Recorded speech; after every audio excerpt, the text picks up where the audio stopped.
अस्सलाम वालेकुम एवरीवन, मैं हूं मोहम्मद तलहा। आप लोग देख रहे हैं तलहा स्पेस एकेडमी। आज की वीडियो में हम second year physics unit number 18 जो कि हमारा चौथा चैप्टर है मैग्नेटिक फील्ड्स, उसके टेक्स्ट बुक के एमसीक्यूज़ को सॉल्व करने वाले हैं, डिस्कस करने वाले हैं।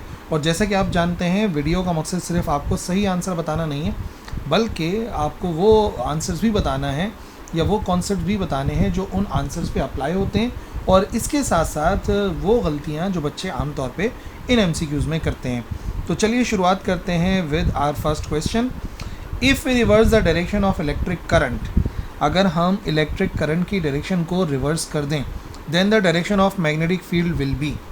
तो देखो, जब भी किसी कंडक्टर से करंट पास होता है बच्चों, तो हम वहाँ पे राइट हैंड ग्रिप रूल को इस्तेमाल करते हैं, जिसके मुताबिक हम क्या करते हैं, हम कंसिडर करते हैं कि मिसाल के तौर पे अगर किसी कंडक्टर से करंट पास हो रहा है और मान लो कि नीचे से ऊपर की तरफ करंट पास हो रहा है, तो हम ऐसा सपोज़ करते हैं जैसे कि हमने उसको अपने राइट हैंड के अंदर ग्रिप किया हुआ है और थंब को हम कर देते हैं करंट की तरफ, यानी कि ऊपर की तरफ।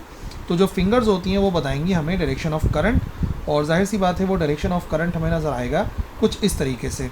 तो मान लो कि अभी जो करंट है वो ऊपर की तरफ जा रहा है, राइट हैंड ग्रिप रूल ने कहा कि जो करंट है अगर वो ऊपर की तरफ जाएगा तो मैग्नेटिक फील्ड ऐसे प्रोड्यूस होगी। अब अगर मैं इसकी डायरेक्शन को रिवर्स कर देता हूँ, सही है, यही कंडक्टर है लेकिन करंट की डायरेक्शन को हम रिवर्स कर देते हैं। करंट अब मान लो ऊपर से नीचे नहीं बल्कि नीचे से ऊपर की तरफ जा रहा है, ऐसे जा रहा है, ऊपर से नीचे करंट फ्लो कर रहा है। अब क्या होगा, अब जो रूल कहता है कि आप इसको जैसे ही राइट हैंड के अंदर ग्रिप करोगे, सपोज़ करो कि आपने इसको राइट हैंड में ग्रिप किया हुआ है, तो आपको नज़र आएगा मैग्नेटिक फील्ड बन तो अभी भी सर्कुलर ही रही है, लेकिन वो जो मैग्नेटिक फील्ड है ना, वो आपको बनती हुई नज़र आएगी अपोजिट डायरेक्शन में, क्योंकि आपकी फिंगर्स जो है वो अपोजिट डायरेक्शन में आपको नज़र आएंगी।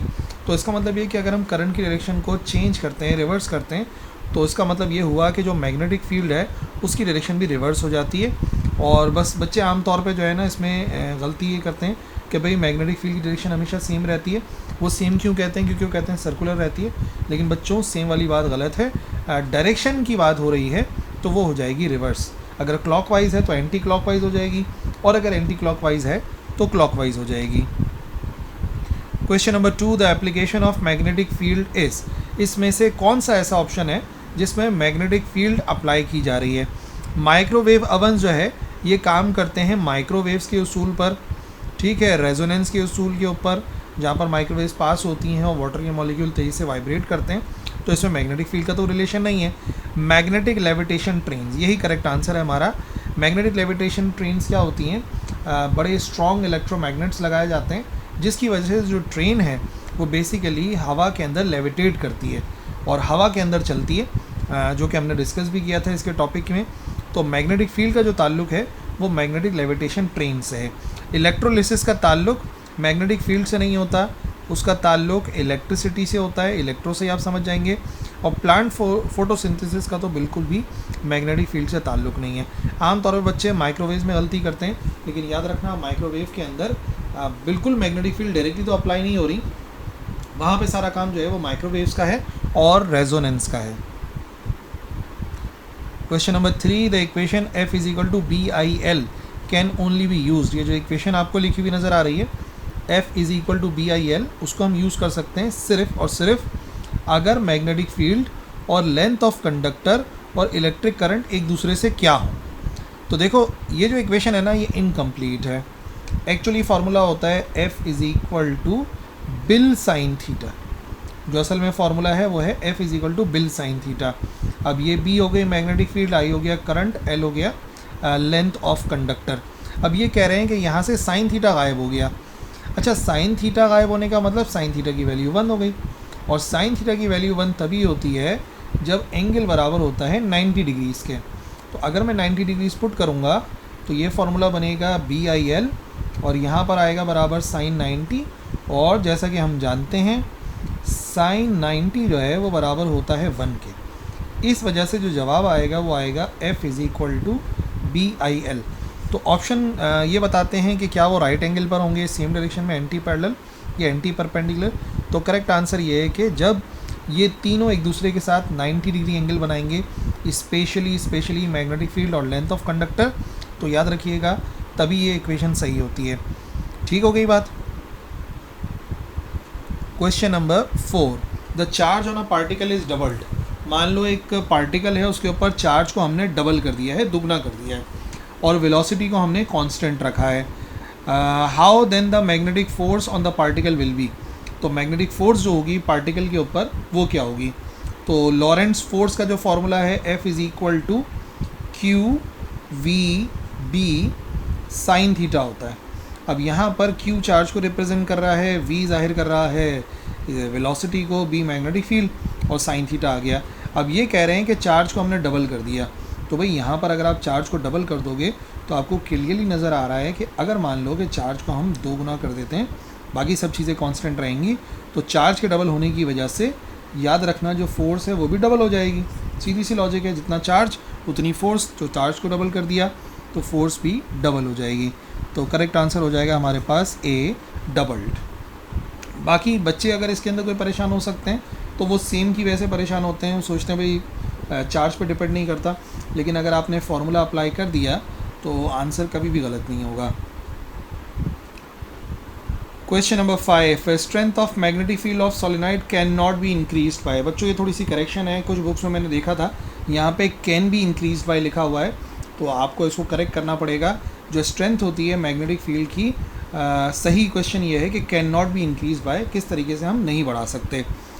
अब जो मैग्नेटिक फील्ड का फॉर्मूला है सोलेनॉइड की वो है B is equal to mu naught N I, जबकि n जो है ना ये जाहिर करता है number of turns per unit length को। ठीक हो गई बात। अब ज़रा इधर आ जाओ ऑप्शंस के ऊपर, क्या हम स्ट्रेंथ ऑफ मैग्नेटिक फील्ड को बढ़ा सकते हैं increasing the number of turns. तो हाँ, नंबर ऑफ टर्न्स बढ़ा के मैग्नेटिक फील्ड को बढ़ाया जा सकता है, ये बात करेक्ट हो गई। Decreasing the number of turns, भाई जब इंक्रीजिंग वाला सही है तो डिक्रीजिंग वाला ऑटोमेटिकली गलत हो जाएगा, इसका मतलब यही आंसर है हमारे पास। अच्छा, बाकी दो भी चेक करते हैं।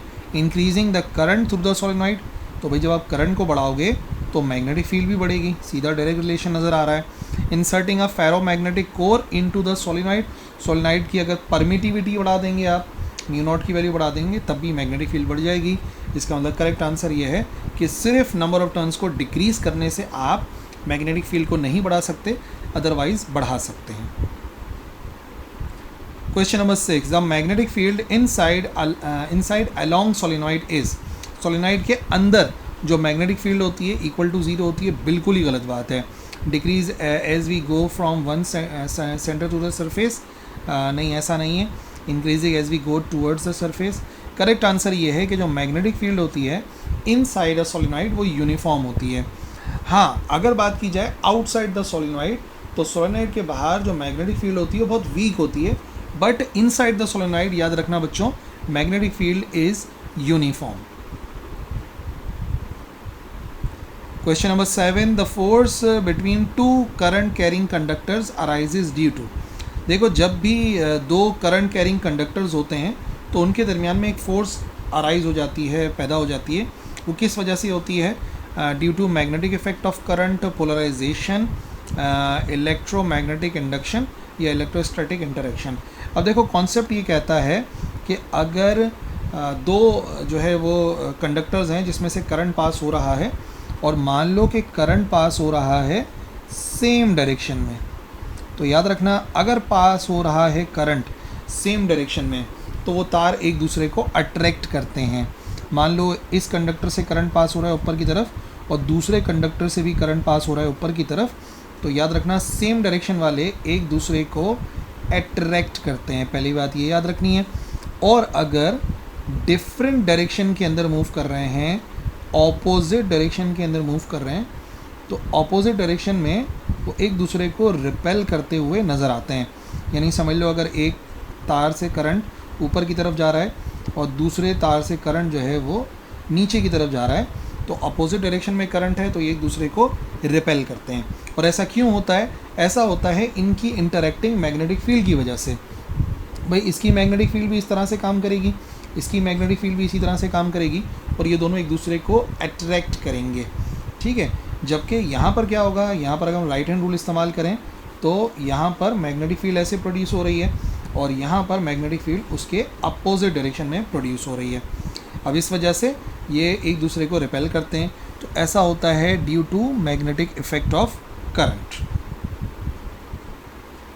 Question number 8, to measure a higher voltage, अगर हम ज़्यादा वोल्टेज मेजर करना चाहते हैं, what should you do with the voltmeter's internal resistance. अगर हम ज़्यादा वोल्टेज को नापना चाहते हैं, मतलब हम एक वोल्ट मीटर की रेंज को बढ़ाना चाहते हैं, तो उसकी रेजिस्टेंस पे क्या असर होना चाहिए। तो देखो फार्मूला ये कहता है जो रेजिस्टेंस होती है ऑफ अननोन रेजिस्टेंस होती है तो आर एक्स से जाहिर करते हैं, V over I G minus का आर जी। अब सीधा सीधा जो रिलेशन हमसे पूछा जा रहा है कि भाई आर जी और आई जी तो कांस्टेंट है, सिर्फ हमें इसको चेंज करके वोल्टेज की रेंज को बढ़ाना है। तो सिंपल सा लॉ नज़र आ रहा है, जितना वोल्टेज की वैल्यू ज़्यादा करनी है उतना आर एक्स भी हमें ज़्यादा रखना पड़ेगा, और अगर आर एक्स ज़्यादा रखना पड़ेगा तो सिंपल हमारा आंसर ये कहता है कि हमें इसको इंक्रीज़ करना पड़ेगा। जैसे जैसे आप रेजिस्टेंस को बढ़ाएंगे वैसे वैसे वोल्ट मीटर ज़्यादा वोल्टेज को मेजर कर पाएगा। क्वेश्चन नंबर 9, एक प्रोटॉन मूव कर रहा है perpendicular to a uniform magnetic field, what is the direction of force experienced by the proton. Force जो अप्लाई होगी प्रोटॉन के ऊपर वो किस डायरेक्शन में होगी। तो देखो प्रोटॉन एक चार्ज पार्टिकल है और उस पर लॉरेंट्ज़ फोर्स का फॉर्मूला अप्लाई होगा, F is equal to Q V cross B के बराबर होता है। ठीक है, जो इस बात को रिप्रेजेंट करता है। अच्छा, इससे पहले भी मैंने एक क्वेश्चन में बताया था तो मैंने साइन थीटा वाली वैल्यू से समझाया था।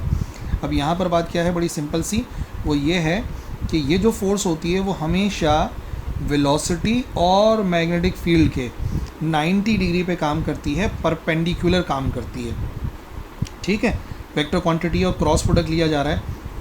अब सवाल ये है कि एक प्रोटॉन मूव कर रहा है परपेंडिकुलर, एक प्रोटॉन मूव कर रहा है परपेंडिकुलर टू द डायरेक्शन। तो परपेंडिकुलर में 90 जो अपना वैल्यू है, साइन की वैल्यू अगर मैं पुट कर भी दूंगा साइन 91 के बराबर होगा। तो अब सवाल ये है कि डायरेक्शन ऑफ फोर्स क्या होगी। तो याद रखना डायरेक्शन ऑफ फोर्स जो है वो 90 डिग्री पर होती है, मतलब परपेंडिकुलर होती है to the direction of magnetic field and as well as proton's velocity. और हमारा लास्ट मल्टीपल चॉइस क्वेश्चन है, एक इलेक्ट्रॉन मूव कर रहा है parallel to a uniform magnetic field, what is the magnitude of the force experienced by the electron. फिर वही बात है, इलेक्ट्रॉन एक चार्ज पार्टिकल है, उसके ऊपर जो फोर्स अप्लाई होती है वो Q V क्रॉस B के बराबर होती है, या फिर आप कह सकते हैं कि Q V B sine theta के बराबर होती है। अब ये कह रहे हैं कि इलेक्ट्रॉन मूव कर रहा है पैरेलल, तो जो वेलोसिटी और B की डायरेक्शन है, एंगल बन रहा है 0। अगर एंगल 0 बन रहा है तो F बराबर हो जाएगा Q V B और ये हो जाएगा साइन 0। अब हम जानते हैं साइन 0 बराबर होता है 0 के, तो Q V B into 0 means के फोर्स का आंसर आएगा 0। तो अगर कोई इलेक्ट्रॉन मूव करता है parallel to the uniform magnetic field तो उसके ऊपर फोर्स अप्लाई होगी 0 since the electron is moving parallel to the field. ठीक हो गया बच्चों। सो ये थे इस चैप्टर के यानी कि मैग्नेटिक फील्ड के न्यूमेरिकल, एंड आई होप आपको समझ में आ गए होंगे। हमने सबकी सही आंसर्स भी बताए, कॉन्सेप्ट्स भी बताए, और अगर फिर भी कोई सवाल है तो कमेंट सेक्शन में लिखना, मैं इंशाल्लाह रिप्लाई करूँगा। That's all for this video. अल्लाह हाफिज़।